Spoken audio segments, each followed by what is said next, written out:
Hello hello hello hello.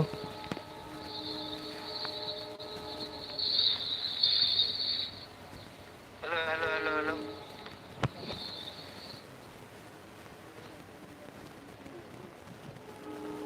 नमस्ते दोस्तों, मैं प्रिंस आपका तहे दिल से स्वागत करता हूं आपका अपना प्यारा सा YouTube channel Rathore online academy में। दोस्तों, हमने पिछले क्लास में हिंदी चैप्टर 6 के सभी लेखक परिचय को हमने देखा और अब हम चैप्टर 5 यानी नागरी लिपि के लेखक परिचय और पाठ परिचय को देखेंगे।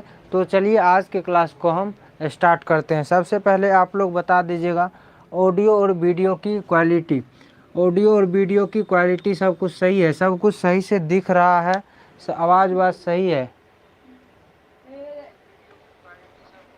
सब कुछ सही से दिख रहा है, आवाज़ बात सही है।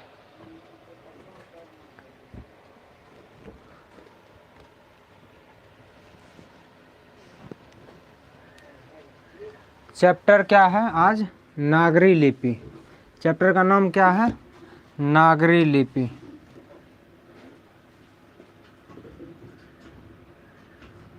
चैप्टर है नागरी लिपि। नागरी लिपि। चैप्टर का नाम है नागरी लिपि। क्या है? नागरी लिपि। अगर हम इसके लेखक की बात करें तो लेखक हैं गुणाकर मूले जी। गुणाकर मूले। क्या है, कौन है लेखक? गुणाकर मूले। आज हम लेखक परिचय और पाठ परिचय को देखेंगे। लेखक परिचय। लेखक परिचय। पहले हम लेखक परिचय को देखेंगे, उसके बाद हम पाठ परिचय को देखेंगे। तो चलिए आज के क्लास को हम अब स्टार्ट करते हैं।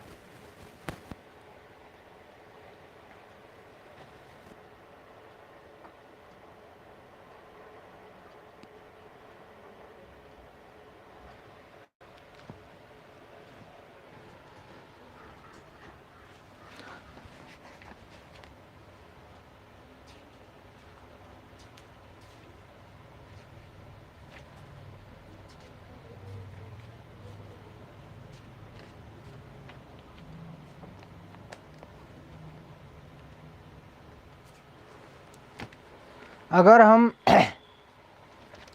गुणाकर मूले जी के जन्म की अगर हम बात करें तो गुणाकर मूले जी का जन्म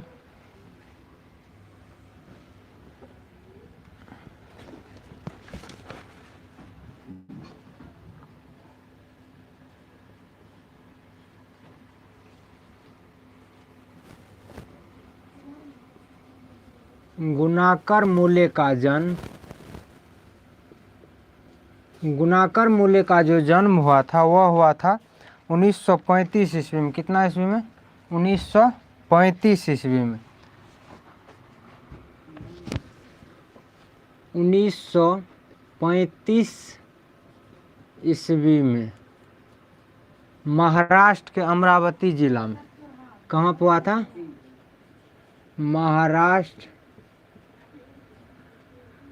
महाराष्ट्र के अमरावती में। कहाँ पे?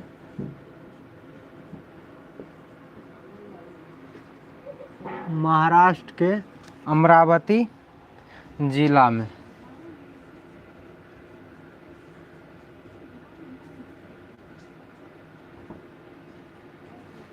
गुणाकर मूले का जन्म 1935 ईस्वी महाराष्ट्र के अमरावती जिला में हुआ। कब हुआ? 1935 ईस्वी में महाराष्ट्र के अमरावती जिला में। अगर आपसे पूछा जाए कि गुणाकर मूले जी का जन्म कब हुआ और कहाँ हुआ, तो गुणाकर मूले जी का जन्म जो हुआ था, एक मिनट,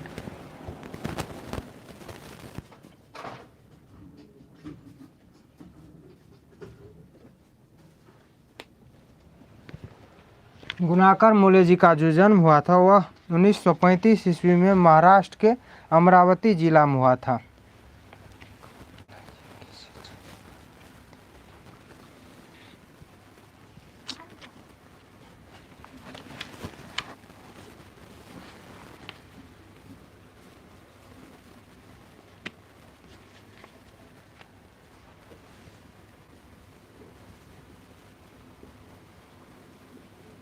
मूले जी की शिक्षा की भाषा क्या थी?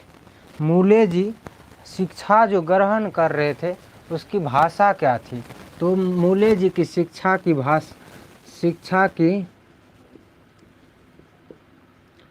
भाषा मराठी थी। क्या थी? मराठी भाषा थी। कौन सी भाषा? मराठी भाषा। यानी गुणाकर मूले जी जो शिक्षा ग्रहण कर रहे थे वह किस भाषा में ग्रहण कर रहे थे? तो मराठी भाषा में ग्रहण कर रहे थे। किस भाषा में ग्रहण कर रहे थे? मराठी भाषा में ग्रहण कर रहे थे।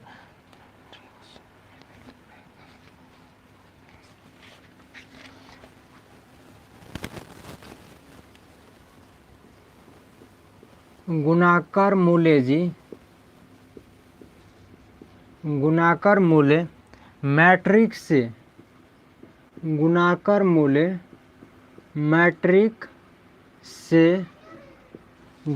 मूले जी मैट्रिक से एमए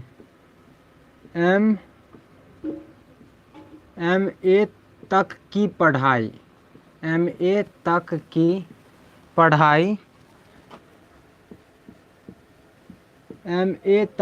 पढ़ाई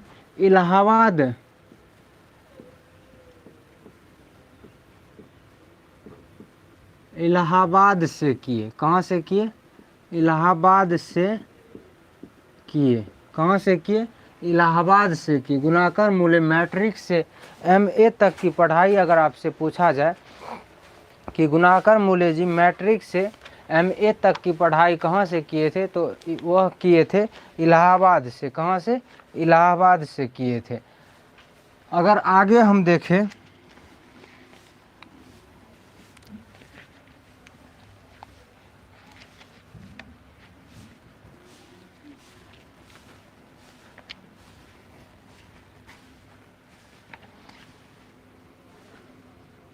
पिछले 25 वर्षों में पिछले 25 वर्षों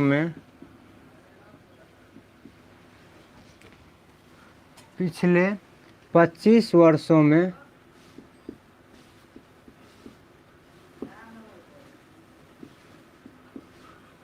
गुणाकर मूले के 2500 पिछले 25 वर्षों में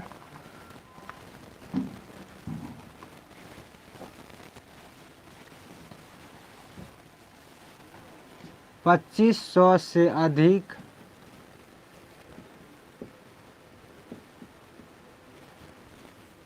लेख और 30 पुस्तकें। कितना पुस्तकें? 30 पुस्तकें प्रकाशित हो चुके हैं। कितना पुस्तकें? 30 पुस्तकें प्रकाशित हो चुके हैं।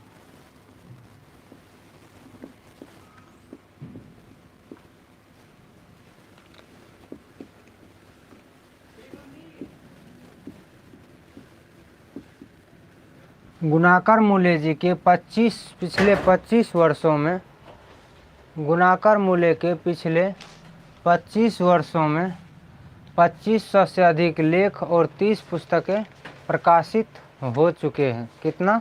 2500 से अधिक लेख और 30 पुस्तकें प्रकाशित हो चुके हैं।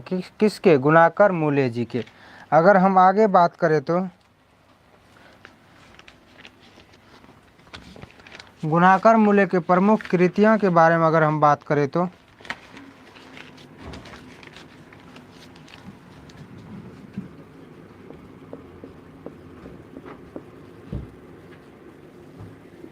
गुणाकर मूले के प्रमुख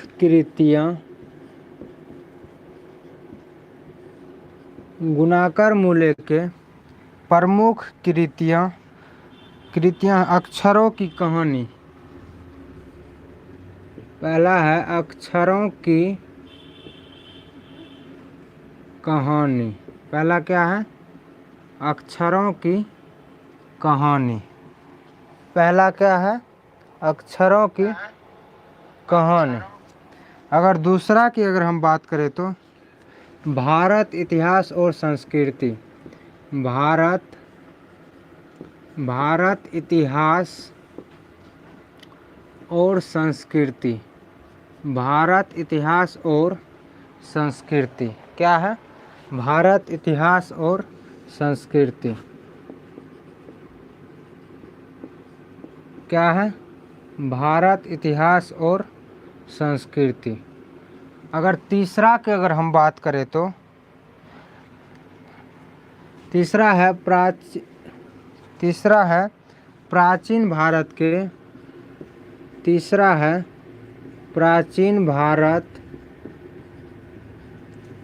प्राचीन भारत के महान वैज्ञानिक। क्या है? प्राचीन भारत के महान वैज्ञानिक। क्या है? प्राचीन भारत के महान वैज्ञानिक। अगर तीसरा की बात करें तो तीसरा है प्राचीन भारत के महान वैज्ञानिक। चौथा है आधुनिक भारत के महान वैज्ञानिक। चौथा क्या है? आधुनिक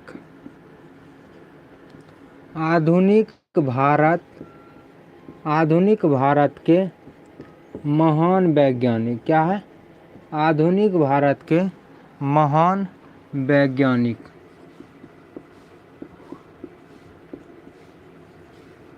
आधुनिक भारत के महान वैज्ञानिक। क्या है? आधुनिक भारत के महान वैज्ञानिक। अगला है सौर मंडल। अगला क्या है? सौर मंडल। अगला क्या है? सौर मंडल। अगला है सौर मंडल। अगला अगर हम उससे आगे की बात करें तो अगला है सूर्य। क्या है? सूर्य और नक्षत्र लोक। नक्षत्र लोक। क्या है? नक्षत्र लोक।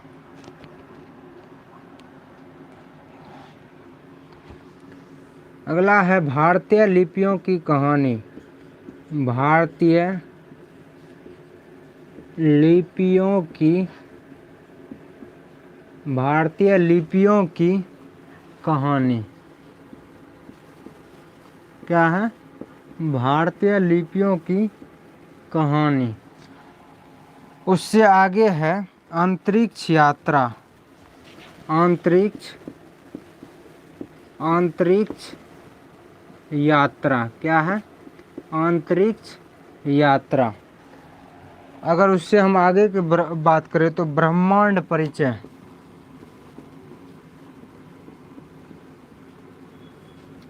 ब्रह्मांड परिचय। क्या है? ब्रह्मांड परिचय। अगला है भारतीय विज्ञान की कहानी। भारतीय विज्ञान की कहानी। क्या है? भारतीय विज्ञान की कहानी। ये प्रमुख कृतियों में से हैं।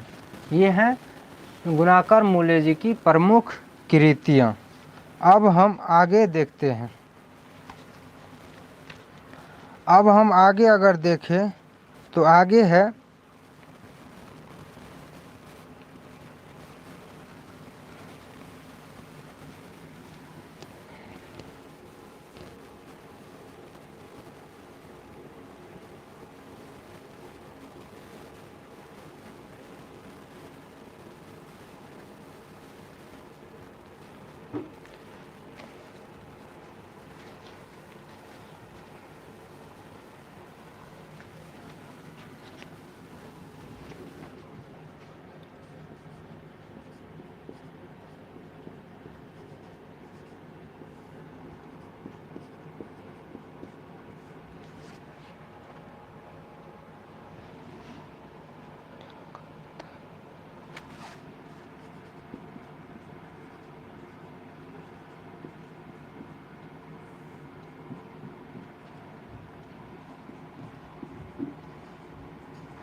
चलिए हम इसको थोड़ा अच्छी तरह से समझते हैं। अब आज हमने चैप्टर शुरू किया नागरी लिपि।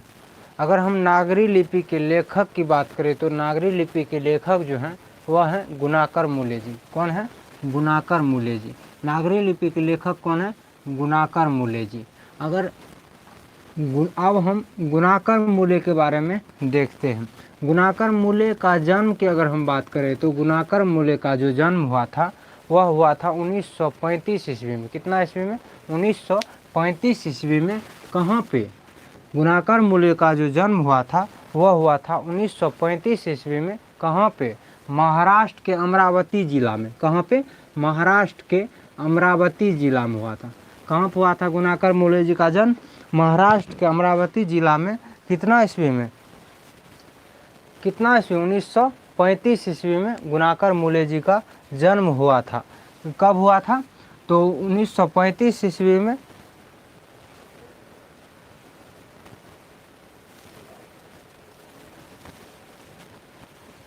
गुणाकर मूले जी का जो जन्म हुआ था 1935 ईस्वी में हुआ था।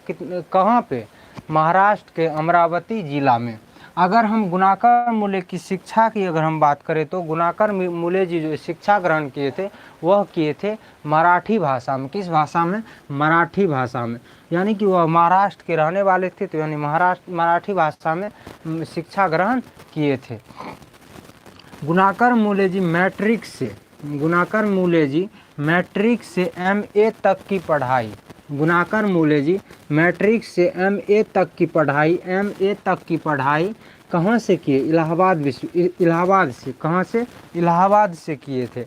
गुणाकर मूले जी जो मैट्रिक की पढ़ाई किए थे, मैट्रिक से MA तक की पढ़ाई कहाँ से किए थे? तो वह किए थे इलाहाबाद से। कहाँ से? इलाहाबाद से किए थे। अगर पिछले 25 वर्षों में गुणाकर मूले के 2500 से अधिक, कितना? पिछले 25 वर्षों में अगर हम बात करें तो पिछले 25 वर्षों में गुणाकर मूले जी के 2500 से अधिक लेख और 30 पुस्तकें, कितना, 30 पुस्तकें प्रकाशित हो चुके हैं। कितना, 30 पुस्तकें प्रकाशित हो चुके हैं। पिछले 25 वर्षों में गुणाकर मूले जी के 2500 से अधिक लेख और 30 पुस्तकें प्रकाशित हो चुके हैं। अब हम गुणाकर मूले के प्रमुख कृतियों के बारे में बात करेंगे। अगर प्रमुख कृतियों में हम देखें तो पहला है अक्षर की कहानी, अक्षरों की कहानी। पहला क्या है, अक्षरों की कहानी, पहला है अक्षरों की कहानी। अगर हम दूसरा की बात करें तो दूसरा है भारत इतिहास। क्या है, भारत इतिहास। ये सब प्रमुख कृतियां हैं, गुणाकर मूले जी की प्रमुख कृतियां में से एक है। प्रमुख, पहला है अक्षरों की कहानी, दूसरा है भारत इतिहास, और तीसरा की अगर हम बात करें तो दूसरा है भारत इतिहास और संस्कृति। दूसरा क्या है, भारत इतिहास और संस्कृति। अगर हम तीसरा की बात करें तो तीसरा है प्राचीन भारत के महान वैज्ञानिक। तीसरा क्या है, प्राचीन भारत के महान वैज्ञानिक। अगर हम तीसरा की बात करें तो तीसरा है प्राचीन भारत के महान वैज्ञानिक। तीसरा क्या है, प्राचीन भारत के महान वैज्ञानिक। अगर हम चौथा की बात करें तो चौथा है आधुनिक भारत के महान वैज्ञानिक। चौथा क्या है, आधुनिक भारत के महान वैज्ञानिक। चौथा क्या है, आधुनिक भारत के महान वैज्ञानिक। पांचवा है सौरमंडल। पांचवा क्या है, सौरमंडल। पांचवा की अगर हम बात करें तो पांचवा क्या है, सौरमंडल। और छठा है नक्षत्र लोक। ये सब क्या है, ये सब है गुणाकर मूले जी की प्रमुख कृतियाँ। अगर गुणाकर मूले जी की प्रमुख कृतियाँ की बात की जाए तो ये सब जो देख रहे हैं आप, सूर्य, ये सब क्या है, प्रमुख कृतियाँ हैं। भारतीय लिपियों की कहानी, भारतीय लिपियों की कहानी, भारतीय लिपियों की कहानी। अगला है अंतरिक्ष यात्रा। अगला क्या है, अंतरिक्ष यात्रा। अगला है ब्रह्मांड परिचय। अगला क्या है, ब्रह्मांड परिचय। और है अंतिम में है भारतीय विज्ञान की कहानी। हमने प्रमुख कृतियों को देखा, अब हम आगे देखते हैं। आगे हम देखेंगे गुणाकर मूले अक्षर कथा पुस्तक। गुणाकर मूले जी के अक्षर कथा पुस्तक में संसार की प्रायः सभी पुरालिपियों की विस्तृत जानकारी दी है। सभी पुरालिपियों की विस्तृत जानकारी दी है। किस पुस्तक में, अक्षर कथा पुस्तक में। गुणाकर मूले जी अक्षर कथा पुस्तक में सभी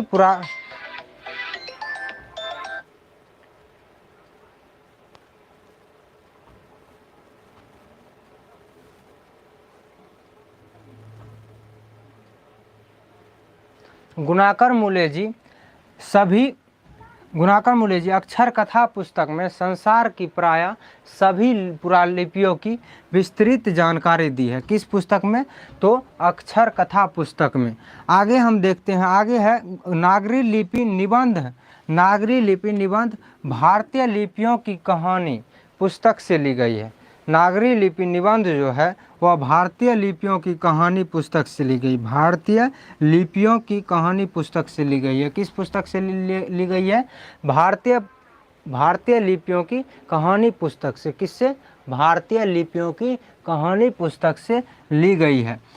अगर आगे हम देखें तो नागरी लिपि में नागरी या देवनागरी लिपि की विकास की रूपरेखा तैयार की गई है। नागरी लिपि में जो गुणाकर मूले जी जो तैयार किए हैं वह नागरी लिपि में नागरी या देवनागरी लिपि की विकास की रूपरेखा तैयार किए हैं। कौन, गुणाकर मूले जी। अब हम आगे देखेंगे। आगे हम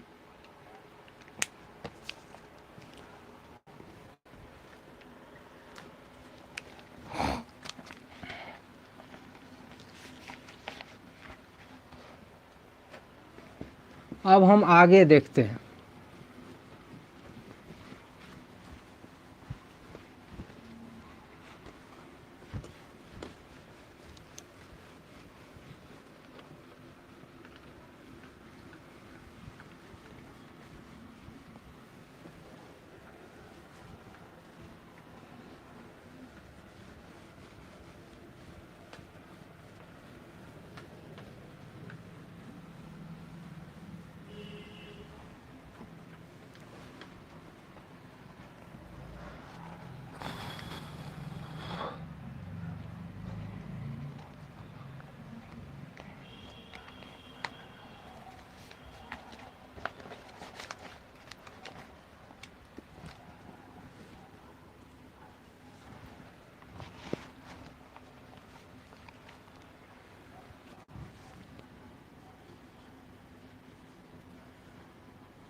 करीब 2 सदी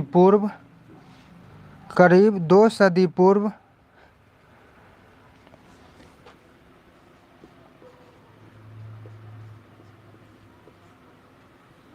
देवनागरी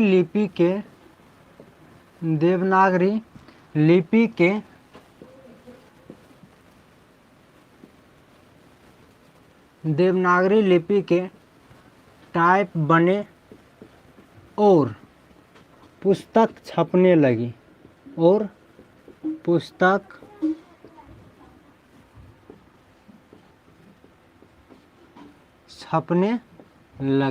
कितना? करीब 2 सदी पूर्व देवनागरी लिपि के टाइप बने और पुस्तकें छपने लगी थी। आगे हम देखेंगे हिंदी तथा इसकी विविध लिपियां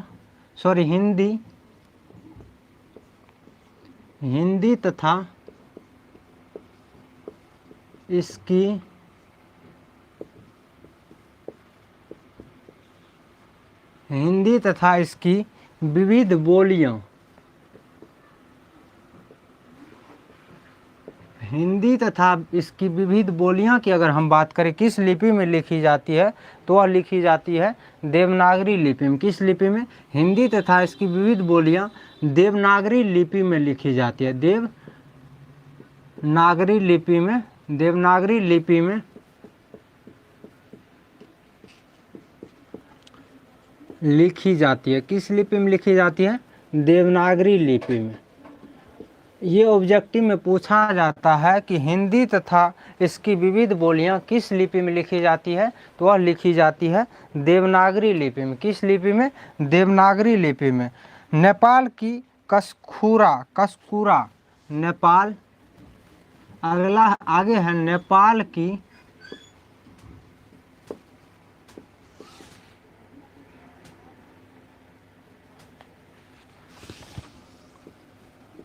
नेपाल की कस्कूरा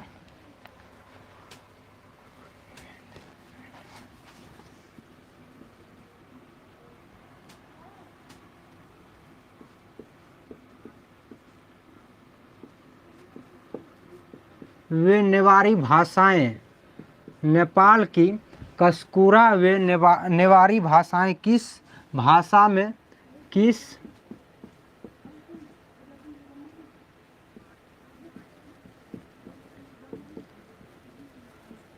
किस भाषा में आप किस के जगह पे कह सकते हैं देवनागरी।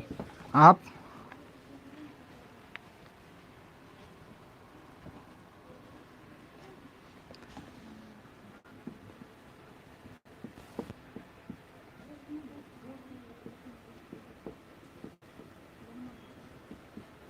देवनागरी भाषा में लिखी गई है। किस भाषा में लिखी गई है? देवनागरी भाषा में लिखी गई है।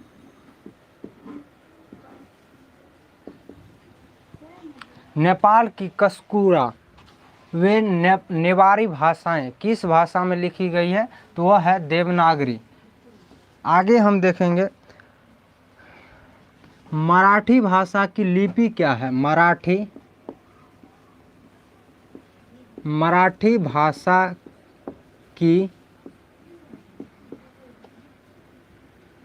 भाषा की अगर हम लिपि की बात करें तो वह है देवनागरी। मराठी भाषा की लिपि देवनागरी है। क्या है? देवनागरी है। मराठी भाषा की लिपि देवनागरी है। अगर मराठी भाषा की लिपि की बात करें तो मराठी भाषा की जो लिपि है वह है देवनागरी। कौन सी लिपि है? देवनागरी लिपि है।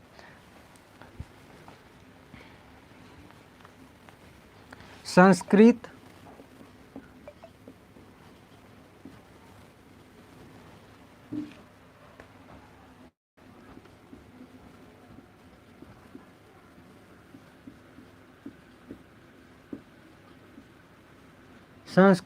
प्राकृत की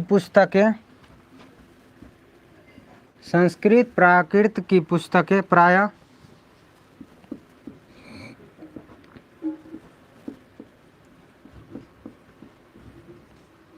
देवनागरी भाषा संस्कृत प्राकृतिक की पुस्तकें प्रायः देवनागरी भाषा में होती है। में किस भाषा में होती है? तो देवनागरी भाषा में।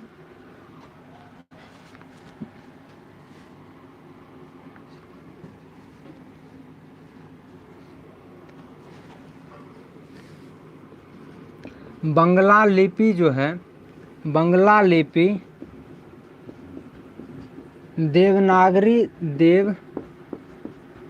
बंगला लिपि देवनागरी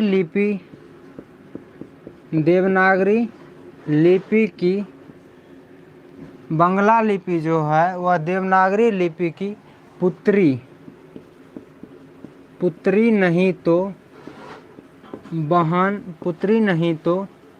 बहन अवश्य है।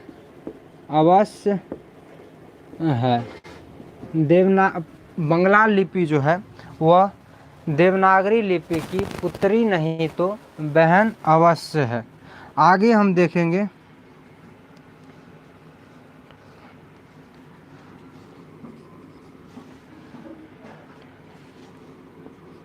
तमिल। अगला है मलयालम। तमिल मलयालम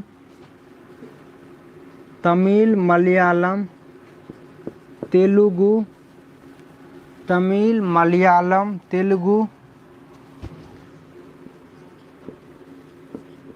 कन्नड़ दक्षिण भारत की भाषाएं हैं। दक्षिण भारत की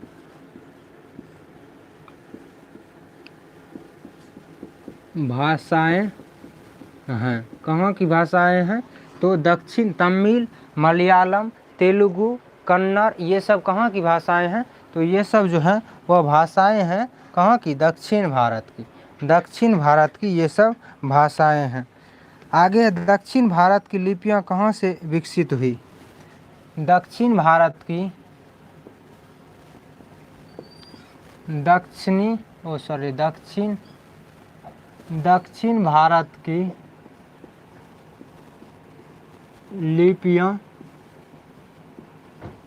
दक्षिण भारत की लिपियाँ ब्राह्मी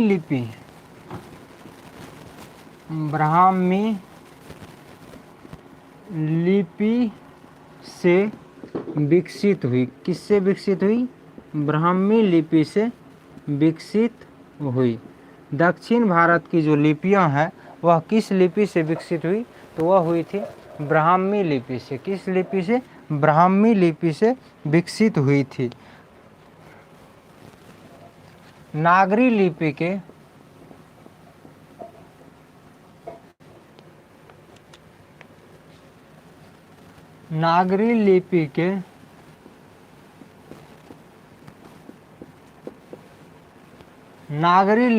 आरंभ लेख दक्षिण भारत से मिले। कहाँ से मिले? दक्षिण भारत से मिले। कहाँ से मिले थे? तो वह मिले थे दक्षिण भारत से। नागरी लिपि की आरंभ लेख जो मिले थे वह मिले थे कहाँ से? तो वह मिले थे दक्षिण भारत से। कहाँ से? दक्षिण भारत से। अब हम आगे अगर देखें तो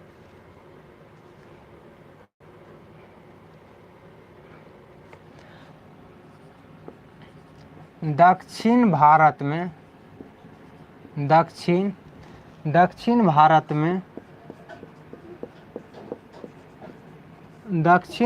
में नागरी लिपि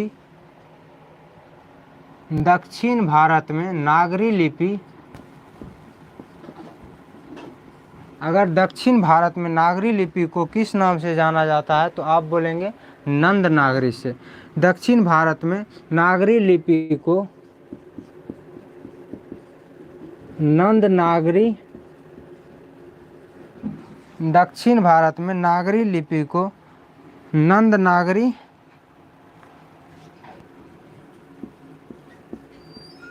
कहते हैं। क्या कहते हैं? नंद नागरी कहते हैं। आगे अगर हम देखें तो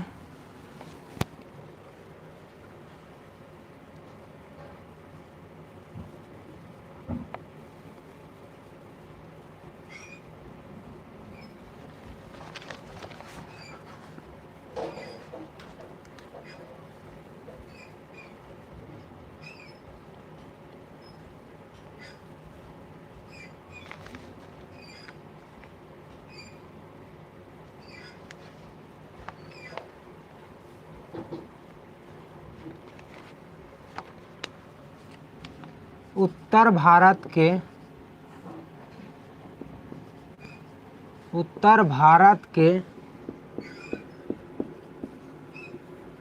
नागरी लिपि